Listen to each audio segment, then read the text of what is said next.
May I give you some feedback? I feel disappointed that as a society and in our community, we are not very good at receiving feedback, criticism, or insight about how we have treated others. Our typical response to feedback is significant defensiveness, vicious counterattacks, avoidance of the issues, gaslighting, and making immediate excuses. I want us to do better. These responses to feedback are not limited to people in public leadership positions, although we see plenty of that. They occur daily in our heart, in our inner workings of our families and friendships, in our work environments, and in our communities. May I give you some feedback? This simple statement implies that someone is asking for your consent to give you feedback, to provide an observation or critique about your performance or behavior. You consent to this feedback in healthy relationships with some form of shared trust and care. There may be folks in your life that you may not trust, and you're not interested in their feedback. You might have someone in your life who will use feedback as a way to intentionally cause harm. This is not the sort of feedback I'm interested in. I'm interested in sharing with you the importance and value of receiving feedback with consent from someone you have some shared trust with. Many of us are taught how to give feedback. Use I feel statements. Avoid attacking the individual. Remaining calm. If you want to be heard, you need to go through certain steps to ensure you communicate in such a way to minimize defensiveness in the listener. And I think it's important to acknowledge that this probably requires some courage from the giver of the feedback, because they can say things in the best way possible and still don't know how we are going to receive it. So what's our job as a receiver? I think outside of encouraging folks to not get defensive, we are almost never taught how to receive feedback. We talk about active listening, being attentive, summarizing what you're hearing, and yes, these are all good to having helpful and productive conversations. But what happens when the conversation triggers an emotional response, as feedback often does? When we are having an emotional response, let's be honest, it's very difficult to stay in active listening. And so what's the consequence of this? I think one, potential damage to the relationship, especially if it becomes a pattern. And two, missed opportunities for growth. This may sound obvious because I think we all understand that the point of feedback is to help us do something better or to be better, but how many times when we receive feedback do we maybe not agree with the feedback? And we could quickly interrupt and say, that's not what I intended, that's not what I meant.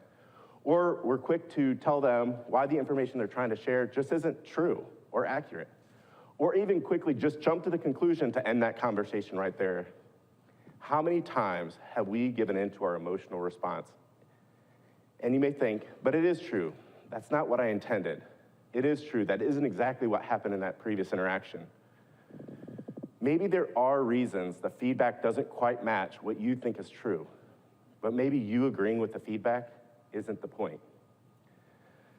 Let me share with you the feedback I find most difficult to receive. It is given by my wife. My wife, Christina, is a mental health therapist, and we have 3 small children. There are times when my kids get in arguments or fights over a toy or become jealous of one another. I will step in to resolve the situation, and eventually the tension subsides. And sometimes, after the situation winds down, Christina pulls me aside, remember she's a therapist, and says, may I give you some feedback? And I can immediately feel the emotion rising in my body because I know she's about to criticize how I just handled that conflict between my kids and how I'm an utter failure as a father, and I'm just ruining my kids. Of course, that isn't what she says at all. In reality, she usually shares what she observes and provides some valuable insights about how I might handle that situation differently in the future, and how what I said or did probably were not the most effective ways to get my desired outcome. But when she says, may I give you some feedback, it really feels like a knife to my heart, because the job I take most seriously, the job I take most pride in, my wife, the therapist, just said, I need to do better, and I don't want to hear that. And sometimes at first, I don't really agree that the way I handled it wasn't helpful. After all, they aren't fighting anymore, are they? You see, when the feedback we get doesn't quite match what we already think or believe about ourselves, our first instinct is to be able to reject it, to get rid of it, especially if it's about something that's important to us, something we value, something that has to do with who we think we are. I am a good dad, and getting feedback on my parenting hurts. But I trust my wife. I consented to that feedback. What do I do with this when I want to reject it? Remember when I said that the person giving feedback comes to us not knowing how he might react to that feedback, and it probably requires them to have some courage? I believe the counterpart to us as a receiver is humility. I believe that humility is essential in the process of receiving feedback. Humility means staying grounded, open, and vulnerable, and being willing to grow the parts of ourselves that we may already think are done growing in. It means putting aside our ego, our power, and control. I have observed that receiving feedback humbly from others who have the same or less positional power than you gives some of the most insightful and helpful feedback. Bringing humility to the interaction communicates to the person giving the feedback that you can actively listen, that their experience matters, and that the relationship matters. When we bring humility and have a willingness to feel whatever emotional experience comes up for us and do nothing about it, but to notice it and hold it with humility, we may find there is, at minimum, probably some truth in what is being shared. And these truths do not erase or prove wrong who we already think we are. I am a good father, and receiving feedback from my wife in ways I can be a better father only strengthens that good father identity. It is to our benefit and to the benefit of those around us that we foster relationships by hearing with humility and create a culture where others feel confident in sharing that feedback with us. I wonder, what could change if we started receiving feedback with humility?